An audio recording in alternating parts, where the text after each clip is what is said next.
The Centre presents a new podcast, CBmE&U, a podcast devoted to promoting awareness and debate around controversial ethical issues in biomedicine.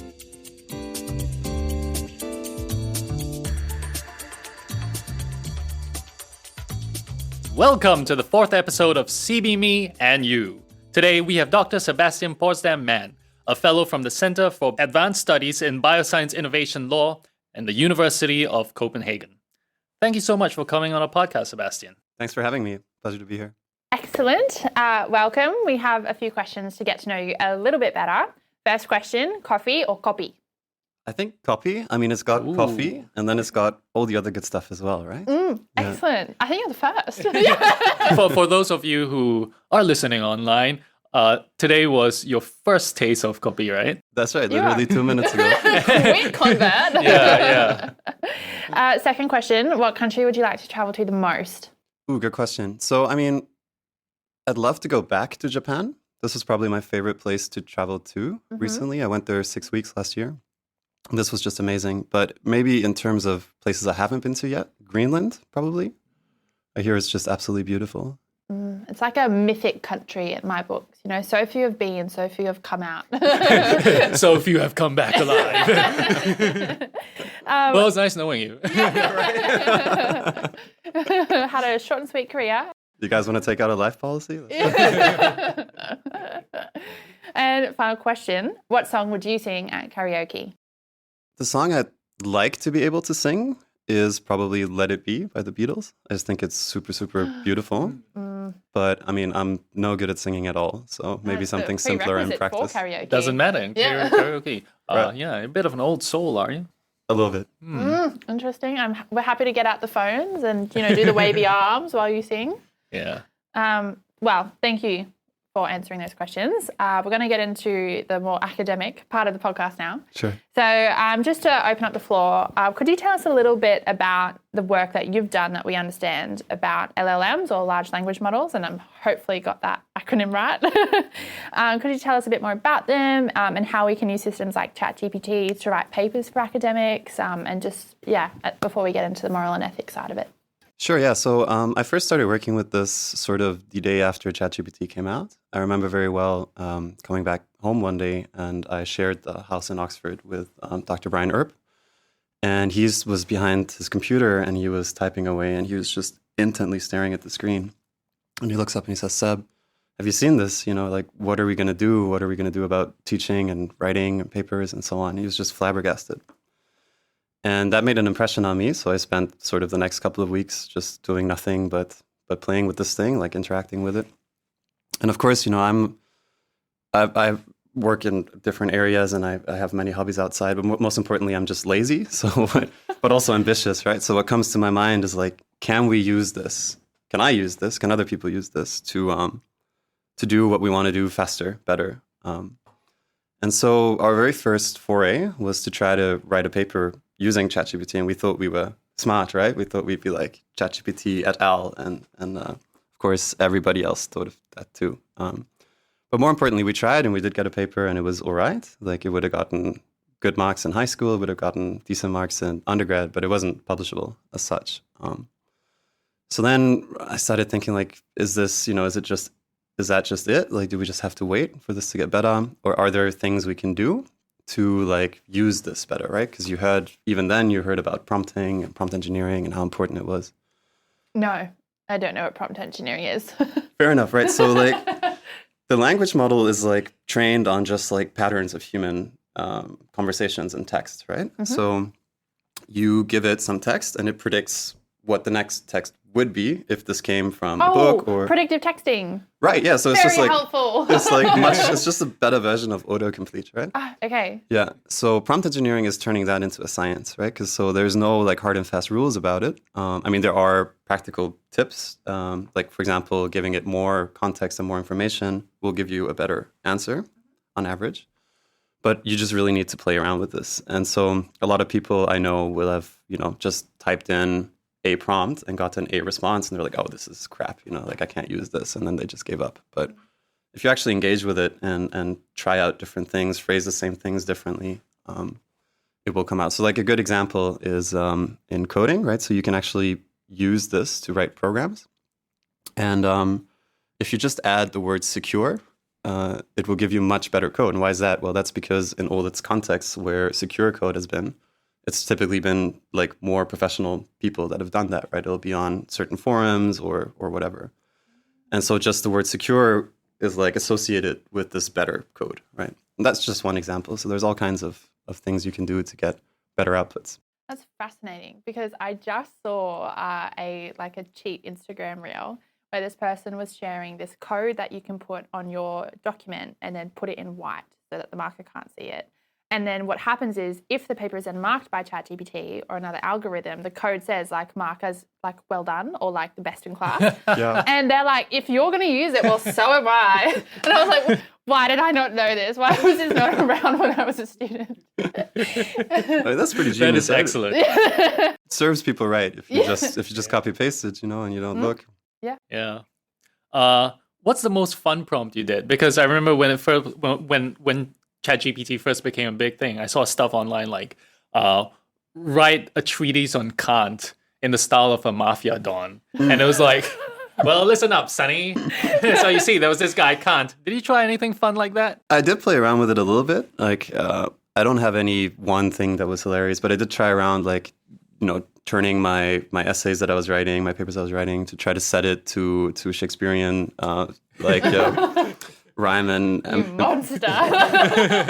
and I also tried getting things like rapped to me in the style of Eminem, right?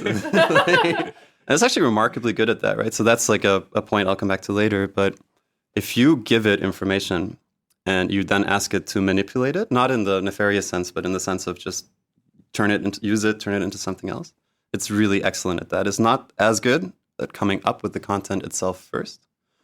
But if you have good stuff and you're like, okay, make this into the style of an Eminem rap, right? It will do that very, very well. His palms were sweaty. Here to publish in philosophy and technology. That's right. Vomit on the paper already. Yeah, exactly. Okay, so back to the real ethical issues. In your papers and in your work, you've talked about some of the ethical concerns related to using LLMs in various contexts, like publishing or in medical contexts. Mm-hmm. So can you tell us more about a few key ethical concerns and how they might be addressed? Sure, yeah. So this came in response to sort of what I saw as a knee-jerk reaction from many people when ChatGPT first came out. It was like, oh, this is dangerous, this is biased, like look at the bad responses we're getting. Let's not have this be used all the time, right? What's going to happen to student essays? What's going to happen to the quality of publishing? And these are legitimate concerns. But that's kind of, looking at just one part of the balance or the wing. So this is something I find is problematic in practical ethics generally. A lot of people will just look at the bad stuff, right? But like the potential upside here is huge, right? If we can have we can have something, draft something for us without these problems, right? Like assuming that there's value in what we do, right? We'll have a multiplier effect for that. So how can we get the good stuff without the bad stuff? So at first it was like, you can't use this. And if you do, you need to have these incredibly detailed transparency documents, statements, like what was the model, what was every single prompt, and it would just be more effort than it would be worth. So after sort of thinking about this a little bit, I thought, look, we actually do have analogies for this outside of technology, right? So like I'm relatively junior, but I do work with students, for example, that are even more junior than me, and I'm typically, or I have had the experience of being junior on many other publications. And the way it works there is like you can have people do your work for you, right? And often, if you're a busy professor, like you have more good ideas and you have time, and you delegate to junior researchers. But then you check everything that they do, right? And you put your name on the line. So I thought these sort of things actually correspond quite well to a language model. So I see especially newer generation language models as analogous to junior researchers. So like the first author on the paper or whatever.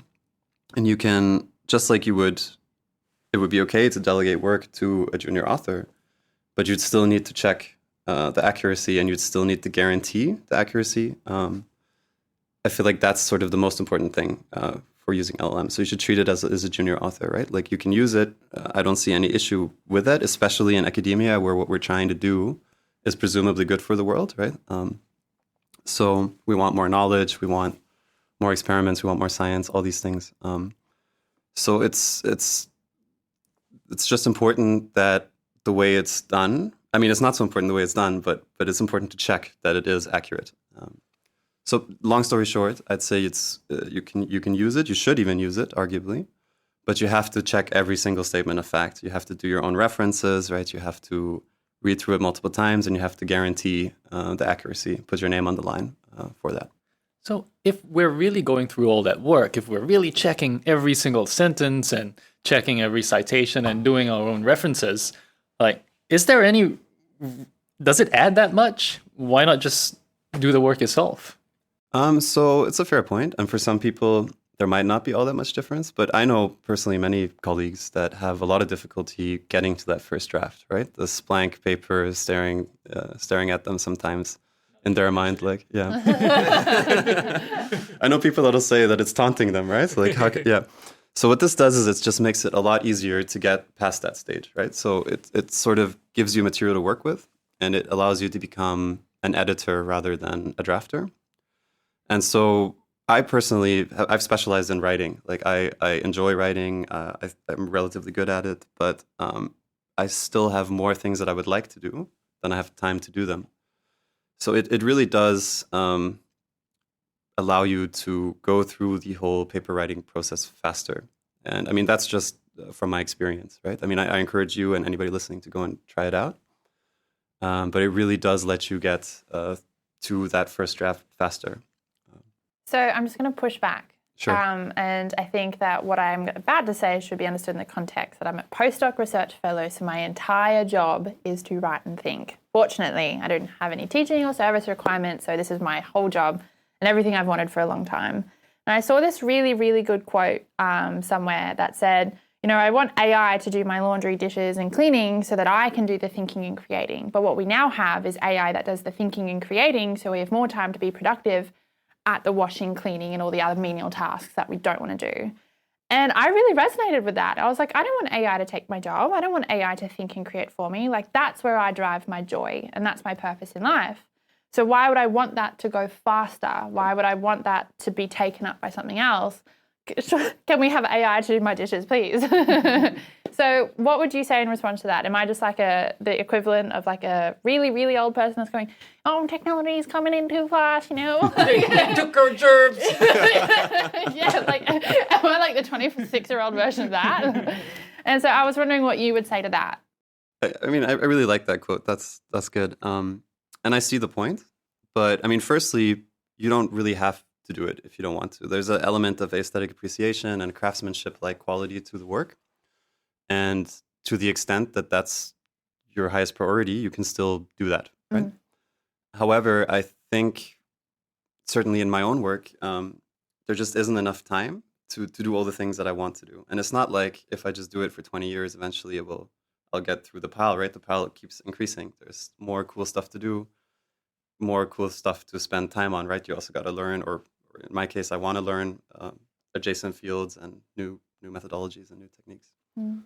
So I also enjoy writing a lot, and then counter push, right? So while it does help in writing, right, at the moment, the thinking part is still very largely up to the human in the human AI collaboration, right? So I mean, it will. I've had on several occasions I've had a language model come up with variations on existing ideas, or even like completely new things within the sort of task that I gave it. Mm.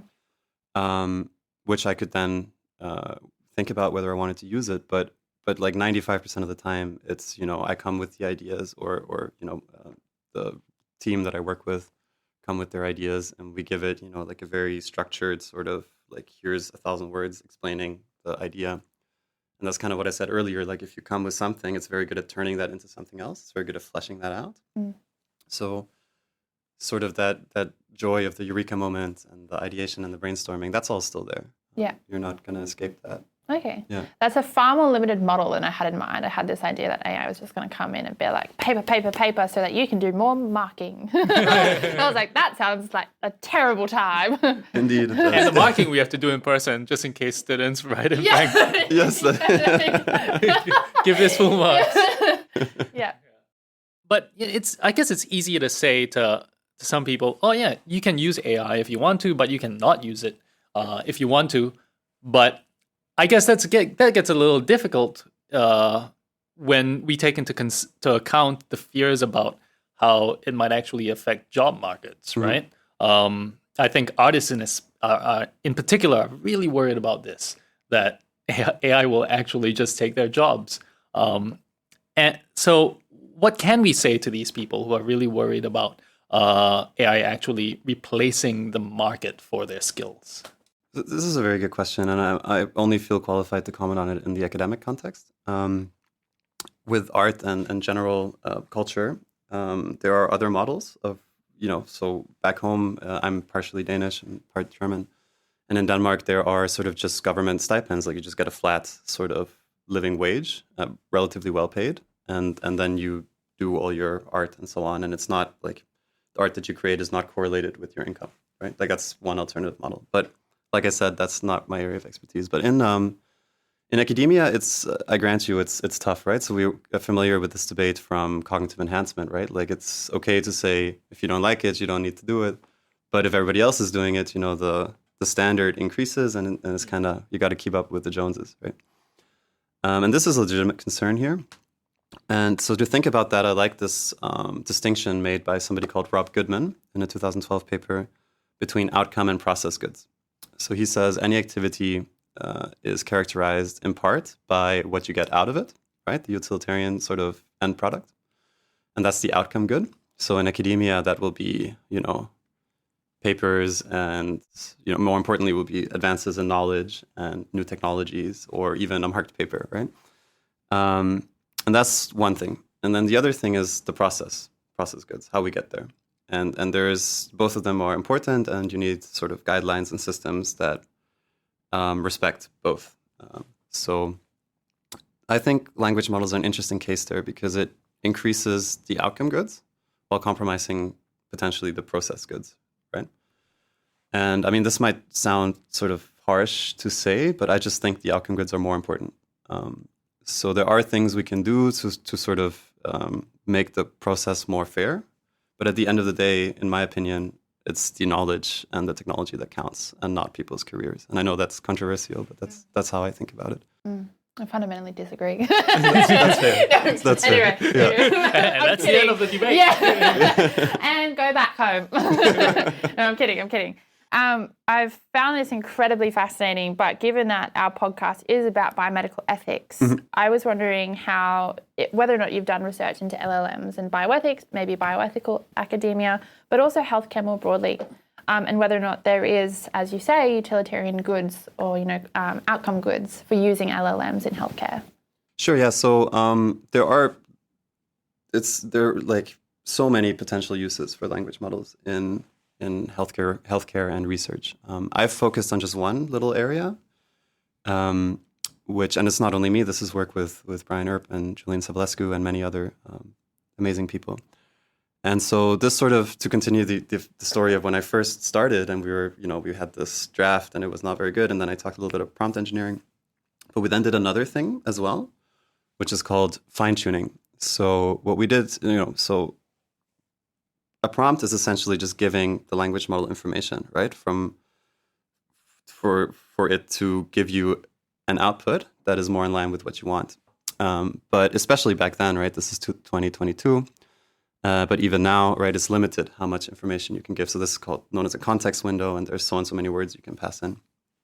But if you want to give it much more information, you can do what's called fine-tuning. And so fine-tuning is like your language model is this like artificial neural net, and it's got all these layers of artificial neurons, and those are representing statistical patterns in human language, which has been learned from most of the internet in the case of newer models.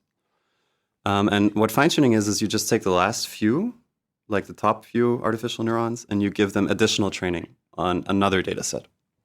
and you choose that data set yourself. So that just boils down to an Excel sheet with example inputs and example outputs, and also the role, something called system instructions. But that's conceptually not necessary to understand. So really, you just give it a lot of examples of inputs and a lot of examples of outputs, and then you train your own model on that. So it retains the sort of underlying understanding that it has, this jack of all trades capability, but then it becomes an expert, like a PhD in this one particular area that you give it more information about. And this can be used for all kinds of things. So this is old, right? This is as old as neural networks are. So there are language models that are fine-tuned on like electronic health records to help with extracting information automatically, these kind of things. And that's super interesting and fascinating in general.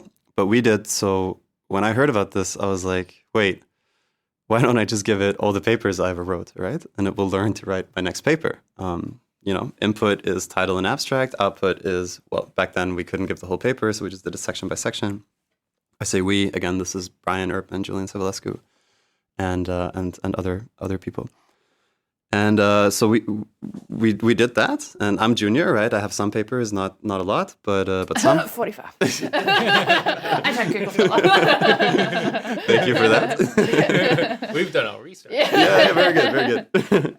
But and then that both Brian and Julian are just incredibly voluminous, prodigious output people, right? They have hundreds and hundreds of papers. So what we did is there are some concerns about when you can use what text, right? So we just took only the papers that we're first author on, because that's generally considered a proxy for having written much of the text.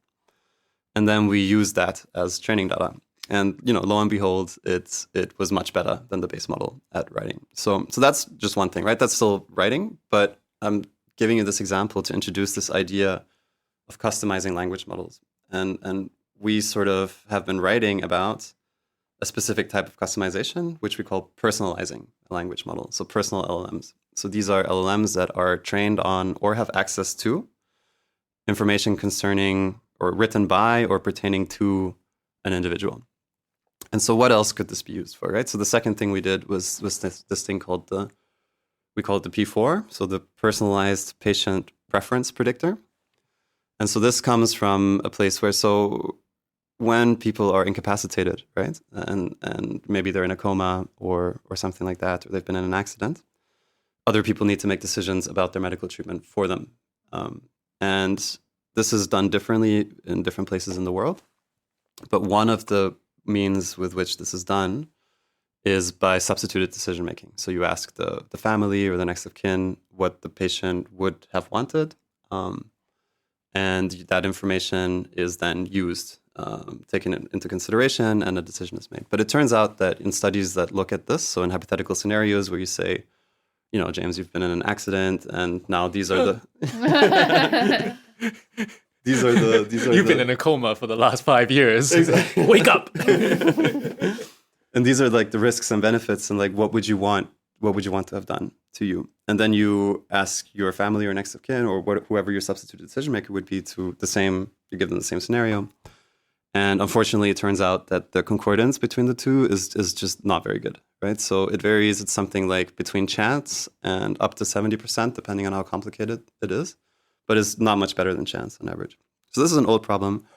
And people at the NIH and at Duke, so Walter Tennant Armstrong and David Wendler at NIH and Annette Reed have worked on this before, back when big data was a thing. Was first a thing. They said, look, what if we just ask a whole bunch of people and what they would want in just a lot of these scenarios, and then we can sort of have a database, like a normal statistical model, not a language model, just a normal statistical model that says, okay, so a 33-year-old male, part Danish, part German person would generally would want this done or that done. So that's the P3. That's the patient preference predictor.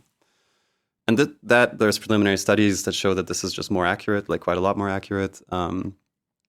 But the problem there is, right, that's not my decision, right? That's based on what other people like me want, not what I want. So there's all these autonomy-based objections to this.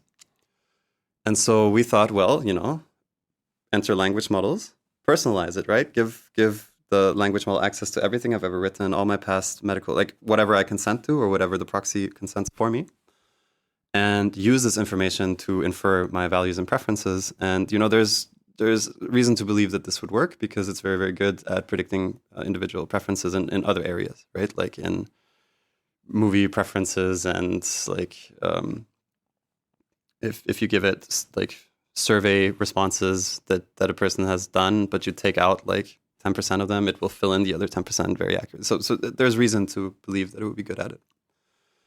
So that's sort of, and one other thing. So we have all these projects on personalizing language models. Yeah. Now, all that sounds great when we're talking about somebody with a lot of writing, like somebody like yourself, for instance, or Julian Savulescu or Brian Earp, as you say. But what about people who just don't have that much writing out there? What's the data that we can fit into this large language model? Yeah, so this is like a very good question, right? This is like a key concern, and this sort of relates to a larger Matthew effect within with language models. So Matthew effect refers to a passage in the Bible that says, "Unto he that hath more shall be given, and from he that hath not even more shall be taken away." I did not expect this podcast to go in this direction. Wow. Yes, and so we saw this with the fine tuning for academic papers, right? Like my model was okay, it was not very good. Brian's was better, and Julian's is even better. It just scales with the amount. And we did one that combined all the data, and that was just even better. So this is like a big problem. And so in the case of the patient preference predictor, the personalized version, our take on that is these days text to writing software is very, very good. So what you could do is you could just have whenever people come in to their annual physical or to see any healthcare provider for any reason, they could be asked for consent to have that conversation recorded. And this would then be transcribed and fed into a language model, and that would be the training data.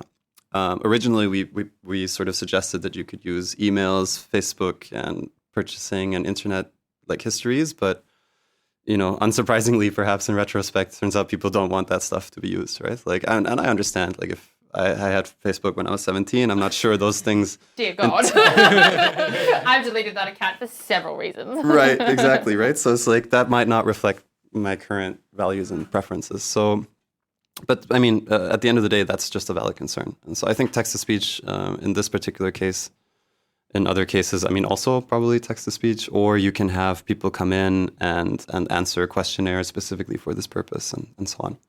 I have a question. Sure. And it's based on the way you described how these large language models are built. And it's that they're trained on the internet, but then you fine-tune them using, post hoc work that is more specific to you. Mm-hmm. However, obviously, the internet is very biased. It's a very sexist, racist place. So can we be sure that fine-tuning it using your own values and preferences and conversations is enough to undo the damage done by an extremely problematic internet language model? So yes and no, right? So it will introduce your own biases, right? From your own writing. Everybody has them, right? Mm-hmm. It's not, this view from nowhere is not possible to have. But then you can, this is where the editing comes in, right? Like I would never recommend anybody just copy paste the output of a language model unless you have just rigorously vetted it. So that's the human sort of debiasing layer. There's also machine debiasing. So this is very technical and I'm not up to speed on it, but there's thousands of people whose full-time job is to work with this. So there are things that can be done. But at the end of the day, it's like, just make sure you check everything before you use it. Can we do that, though, with electronic health records, where the trained data is itself, there aren't sufficient representations of, like women and people of colour, and then you come in and you have a patient who's a person of colour who's a woman as well. Can we be sure that her particular data is actually going to be accurate and reliable for her, even though it's been trained on all of this other bad data? So can we be sure? No, right? And I don't want to minimize that problem. It's a real and severe one, but it's one that exists anyway, right? Yeah. And so we should be careful not to let the perfect be the enemy of the good. I've seen that quote so many places in AI literature, Right. and it's like, amen. But there are good people working on this, right? I have colleagues back home whose day job is, increasing representation of all kinds in clinical trials and so on. I think that's a really good answer. Yeah, and I'm of the same belief. Healthcare is already biased, and we already accept that. Yes, we desperately need to move forward and fix it ASAP. However, in the meantime, these tools can just do amazing things for those who it works well for. And one thing is that they're available, right? So to the extent that they work, they're available in rural areas and places where they don't have amazing healthcare availability. Some healthcare is better than none. That's right. Yeah. Did we just summarize all healthcare ethics? Bold statement. Thank you. For all those people listening out there who feel hard done by the medical system, something's better than nothing. There's definitely work to be done. And that's all the time we have for today. Thank you so much, Dr. Sebastian Porsdam Mann, for joining us today. Thank you so much, James and Sinead, for having me. This has been a pleasure. No, pleasure was all ours, and enjoy the rest of your coffee. Cheers. I didn't say it fast enough again. You'll get it one day. Thanks for listening to our new podcast. Subscribe online and tune in every first of the month. In the meantime, listen to CBmE&U and be savvy.